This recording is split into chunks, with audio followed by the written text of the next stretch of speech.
Liebe Leute, ich habe gedacht, ich mache mal ein Video für Menschen, die Neuwähler sind, die jung sind, noch keine politische Erfahrungen haben. Es ist, glaube ich, schon nützlich, wenn man ein bisschen weiss, was da so im politischen Zirkus so alles läuft, wem man kann vertrauen und wem nicht. Welche Medien soll man beachten und welche nicht? Oder sollte man dann vielleicht gleich alle beachten? Und was sollte man denn überhaupt beachten? Es ist eine Zeit, oder wir sind in einer Zeit, das ist leider so geworden. Ich kann es teilweise oder mehrmals sogar am Tag nicht fassen, wenn ich Sachen sehe oder mitbekomme, die hier so laufen. Wir sind in einer Zeit, wo eigentlich nur gelogen wird. Gelogen, gelogen, gelogen und nur gelogen. Und vor allem wird gemacht und dann wird an einer sogenannten Opposition wird dann gleichzeitig, wenn man macht, unterstellt, dass das, was man selber macht, die anderen sollen machen oder machen. Fake News an Fake News. False Flag an False Flag. Meine Meinung ist zurzeit, es ist keine einzige, nicht eine einzige Partei, oder auf jeden Fall keine Bundespartei, wählbar. Heute. Keine hat es verdient, irgendeinen Platz einzunehmen. Alle verraten den Grundwert von unserem Volk, von der Schweiz. Und da müssen wir nicht den Märchen glauben, von der Schulgeschichte. Das müssen wir nicht. Wir wissen selber, wer wir sind, als Schweizer. Du nicht? Auch wenn du Eltern hast, die von irgendwoher sind. Vielleicht aus der Türkei, aus dem Kosovo, aus Sri Lanka oder aus Afrika, wo auch immer. Wenn du hier geboren bist, hier aufgewachsen bist, dann weißt du auch, was es ist, wenn du Schweizer bist. Du bist frei, du kannst frei reden, du kannst deine Meinung austauschen, du kannst mit anderen Lösungswege finden. Das ist Schweizer sein. Und wir können auch bestimmen als Volk in der direkten Demokratie. Und diese direkte Demokratie wird seit Jahrzehnten Stückchen für Stückchen abgebaut, untergraben und abgebaut. Genauso geht es unserer gesamten Verfassung. Der Bundesrat findet, Verfassung, was ist das? Wir machen, was wir machen. Punkt. Ohne das Volk zu fragen. Wir haben keinen Bundesrat gewählt. Aber nicht einen. Und wir haben auch niemanden ins Parlament gewählt, der dann nachher einfach machen kann und so, was er will. Für seine Kasse oder für seine Interessen. Und ja, da kommen wir dann ganz schnell mal zu einem Punkt, was sind denn überhaupt die Interessen von der Hochfinanz, von der Hochpolitik etc. in jedem Land, nicht nur in der Schweiz. Was sind das? Sind das die Interessen vom Volk jeweils? Nie ist es so. Nie. Nirgends. Auf dem ganzen Planeten nicht. Ja. Wir haben eine Geschichte, die auch gewalttätig ist. Also wir haben uns mit Gewalt müssen zur Wehr setzen, dass wir uns befreit haben. Und was bei uns ganz spannend ist, und das sollten wir aber ein bisschen auch erkennen, wir haben nicht nur ein Parlament in Bern für die Schweiz. Jeder Kanton in der Schweiz, oder jedenfalls, nein, nicht jeder. Einige Kantone in der Schweiz sind noch heute in der Lage, sich aus dem System herauszulösen und selbstständig zu handeln. Selbstständig Verträge zu unterschreiben. International und national. Ist noch immer möglich. Rein juristisch gesehen, von den Facts, die da noch sind, von den Verfassungen von den Kantonen, weil jeder Kanton hat auch eine Verfassung, nicht nur die Schweiz als Schweiz. Weil die Schweiz ist ja ein Konglomerat von Kantonen, also von Gemeinschaften. Ja. Ich rate euch, schaut das ein bisschen genauer an. Man kann also auch innerhalb der Schweiz aussteigen aus einem Prozess, der nicht schweizerisch ist. Weil man hat nur unterschrieben für die Verfassung. Aber nicht für das, was da gemacht wird, gegenwärtig. Und was wird denn da gemacht? Eben, wieder zurück zu der Lüge. Selbstbestimmungsinitiative zum Beispiel. Jetzt kurz vor der Wahl, vor der Abstimmung. Das ist ganz eine grusige Geschichte von der Gegnerschaft und die ist rund um die Gegnerschaft. Und wenn ich am Anfang schon gesagt habe, keine Partei, auch die SVP nicht, ist für mich wählbar oder könnte mich irgendwie vertreten. Nur, jetzt ist halt einmal die SVP, wie schon ein paar Mal, muss ich auch sagen, ich bin kein Fan von keiner Partei und schon gar nicht, weil ich bin wirklich nicht auf dieser Linie von SVP. Ich halte nichts von Strafensystem oder Zuckerbrot und Peitsche, das finde ich absolut daneben. Ich bin ein Mensch vom Dialog und ja, das ist die Schönheit im Leben. Und das ist auch die Qualität der Schweiz. Die ist scheiße, ich sage es jetzt gleich. Ja, und das muss man wirklich nicht zensieren wollen. Es ist wirklich deutsch gesagt scheiße und das ist ja auch amtlich schon umgangssprachlich benannt, was da abgeht. Die Selbstbestimmungsinitiative sei ein trojanisches Pferd. Die Selbstbestimmungsinitiative werde 600 Abkommen gefördert. Die Selbstbestimmungsinitiative isoliere uns und. Die Selbstbestimmungsinitiative kostet uns Arbeitsplätze. Bla bla bla. Angstmaschine ist wirklich mit Vollgas unterwegs.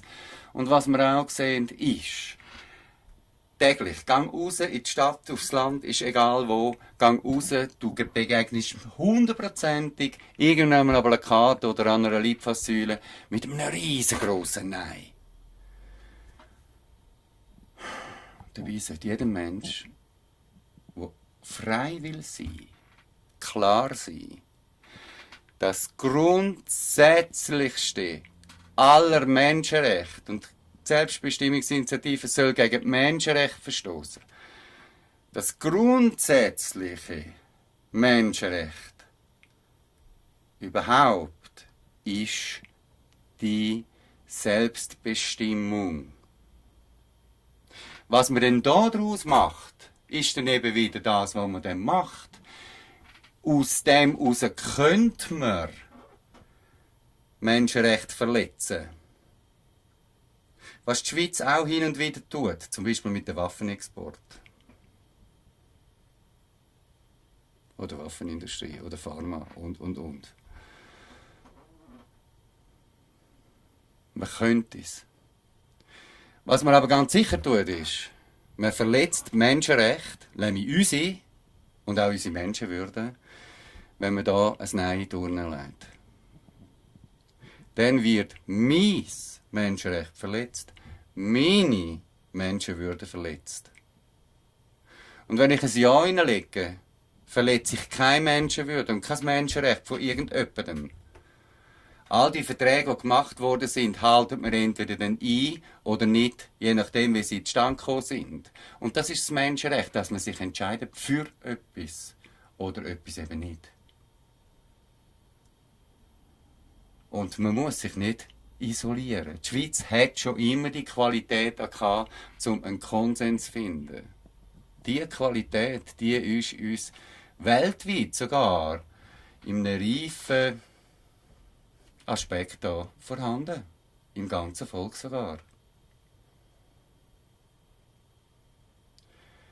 Wir sollten uns klar werden, wer da was macht. Gegenwärtig ist der Kurs in Bern so einer, dass er in einem Totalitarismus ausartet. Dass wir ausgeliefert werden an eine Paragraphendiktatur von der EU. Wir wissen alle, das ist keine Demokratie, da können wir es gerade vergessen. Das ist Schluss dann. Und wenn das Schluss ist, ist auch Schluss mit der Schweiz. Dann kann man vielleicht die Buchstaben auf eine Landkarte schreiben, aber mehr ist nicht mehr dahinter. Wir sind verpflichtet, wenn wir ein freies Land sein wollen und so gut wie es eben geht, neutral auch sein wollen. Und da liegt es eben auch an uns, nicht nur an der Wirtschaft, auch an uns als Volk. Wenn wir das bleiben wollen und sein, dann gibt es nur ein Ja für die Selbstbestimmungsinitiative. Und dann kommt dazu, und das gehört auch in das Kistchen, wo ein riesengroßer Topf ist, wo Kohle und Kohle und Kohle oder eben Goldstückchen und Goldstückchen und Goldstückchen reinlaufen lässt. Für ein paar ganz wenige. Und wo ein System erschafft mit willigen Sklaven. Für die abartigsten Dinge zu erfüllen. Das ist der weltweite Migrationspakt, der vorerst jetzt einmal Europa treffen soll. Und da redet man nicht nur noch unter vorgehaltener Hand, einfach nicht in den öffentlichen Medien, aber man redet schon ziemlich offen darüber, dass ungefähr 300 Millionen Menschen sollen von Afrika deportiert und in Europa angesiedelt werden. Ja, wie viele Leute sind gegenwärtig in Europa? Wie viele Leute sind gegenwärtig in Afrika? Wie fruchtbar ist Afrika wirklich? Ist es wirklich so, dass Afrika nicht kann für sich selber sorgen? Also mit der Landwirtschaft. Ist das so? Das ist eine Lüge. Afrika hat viel Wasser, Afrika hat fruchtbare Böden und Afrika hat Menschen, die noch nicht so zahlreich sind, um halt überall zu arbeiten, richtig zu arbeiten. Und für das können wir mit unseren Erfahrungen ihnen Unterstützung geben. Das ist sinnvolle Hilfe. Was jetzt aber gemacht wird, ist, man tut das gegenwärtige System nicht anschauen, kann man so sagen, und reißt einfach 300 Millionen Menschen weg. Und kommt dazu, auffallend, und das hat zwei Gründe dahinter für mich, auffallend sind es vorwiegend junge Männer. Junge Männer, die in die Ausbildung gehen und dann noch willige Arbeiter sind, oder junge Männer, die dann mit dem Messer rumlaufen und auch willige Arbeiter sind. Und für welchen Zweck? Macht euch Gedanken, ob so etwas werden soll. Macht euch Gedanken, ob das wirklich eine gescheite Geschichte ist, wenn unser Bundesrat auf Marrakesch geht am 11. Dezember und der geht unterschreiben. Oder unterschreiben lässt. Sind nicht wir selber als Volk, jetzt endlich einmal dazu aufgerufen, wirklich aufgerufen, unser Vögel zu heben, aufzustehen, auf Bern zu laufen und denen klar zu machen, so geht es nicht mit uns. Also wenn ihr auf dem Stühle bleiben, dann schaut für uns, mit uns. Wenn ihr einfach ein eigenes Zügel fahren und die ganze Schweiz verkaufen wollt, dann geht, wo ihr hingehen wollt, aber bleibt nicht da. Tschüss dann.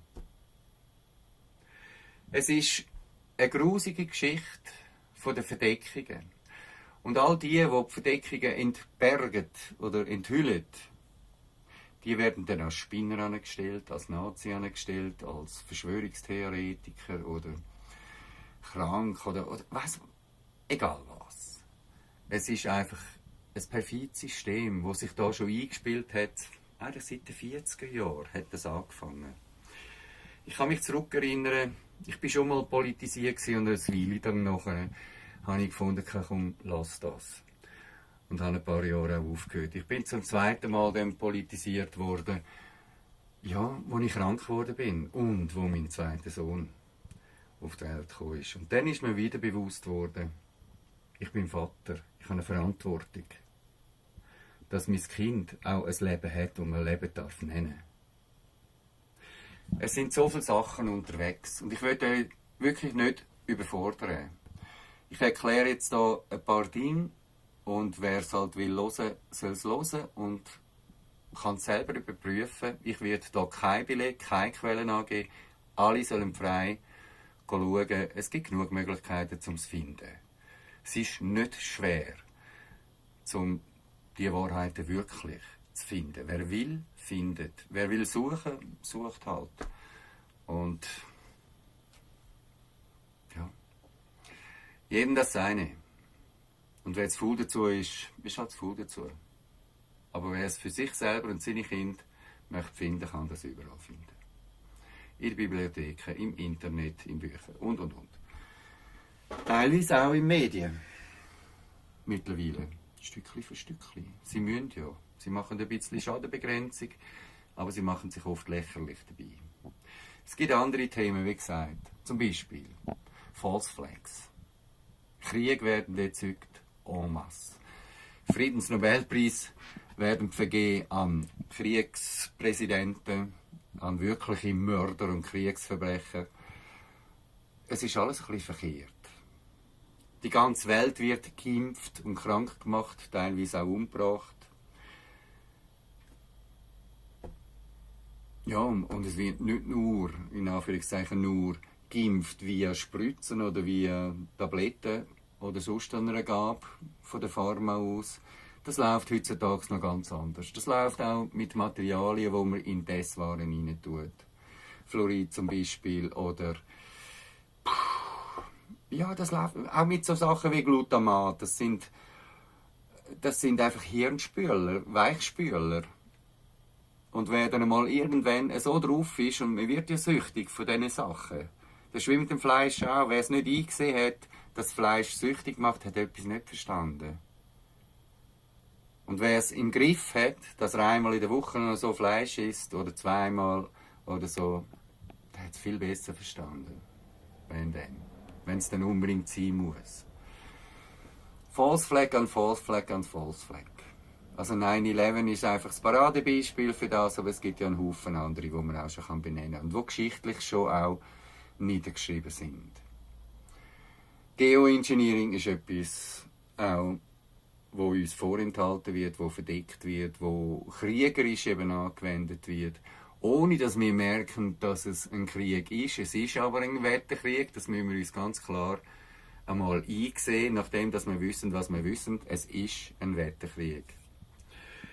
Waffensystem für Krieg. Die meisten Menschen haben irgendwie das Gefühl, eine Armee besteht aus Panzer, Fahrzeugen, Fußsoldaten, Düsenjäger, vielleicht noch ein Flugzeugträger und noch irgendein Kanonenboot etc. Das gibt es natürlich alles noch. Doch die Waffenindustrie ist schon weit entfernt von diesen mechanischen Kriegsmaschinen. Das sind akustische Waffen, das sind Laserwaffen, das sind Energiewaffen, die ein Mensch, der sich mit dem Thema nicht auseinandersetzt, nicht kann verstehen. Die können alles auslösen. Zum Beispiel Waldbrände, Buschbrände, Erdbeben, sogar Vulkanausbrüche, Tsunamis, Wirbelstürme, Unwetter, Überschwemmungen und so weiter und so weiter und so weiter. Sie können ganze Infrastrukturen, ganze Staaten eigentlich fast auslöschen. Und das halt. Sie denken nicht so wie du. Weißt du, das muss morgen fertig sein. Nein, die geben allem Zeit. Und sie denken manchmal so in 100 Jahren Schritten oder noch mehr. Ja, so wird das gemacht. Was mit Deutschland passiert, zum Beispiel demografisch und mit der Infrastruktur. In jedem Sinn. Das sind absolute Katastrophen. Es sind auch andere Länder, Italien, Frankreich, Spanien, auch so. Deutschland ist auch da wieder wie 9/11 bei den False Flags, ist Deutschland jetzt halt da Das Paradebeispiel. Ein unrühmliches. Wir haben aufzupassen, wenn wir unsere Stimme geben, was für eine Sache das wir zustimmen. Wir müssen das genau anschauen, da stehen wir in der Verpflichtung. Und die Verpflichtung heisst einfach, ja, hast du Charakter? Dann schau. Hast du nicht? Dann gehst du mit unter. Ganz bestimmt. Danke, dass ich das loswerden durfte. Ich möchte euch wirklich aufrufen, gönnt euch wirklich informieren und löst euch von der herkömmlichen Presse, die ihr im Kiosk kaufen könnt, die ja, in den Fernsehkanälen überall da rumwinken, oder Radios und auch Internet, die offiziellen Grosskanäle. Schaut kleine Zeitungen an, schauen kleine Portale an, schauen anders an, die ihr vorher noch nicht kennt habt und spüren dabei auch, beim Wahrnehmen, beim Lesen, beim Denken, beim Fühlen, spüren. Geht rein in die Sachen und lasst es nicht einfach so an euch vorbeigehen, weil sie wirken. Ob du jetzt Interesse hast oder nicht, sie wirken. Und wenn du Interesse hast und dich informierst, bist du eine Kraft, die anders arbeiten kann. Und wenn du anders schaffst, bist auch du eine Energie. Und die Energie, die hilft uns allen, um wirklich frei zu sein. Danke fürs Interesse und danke für dein Tun.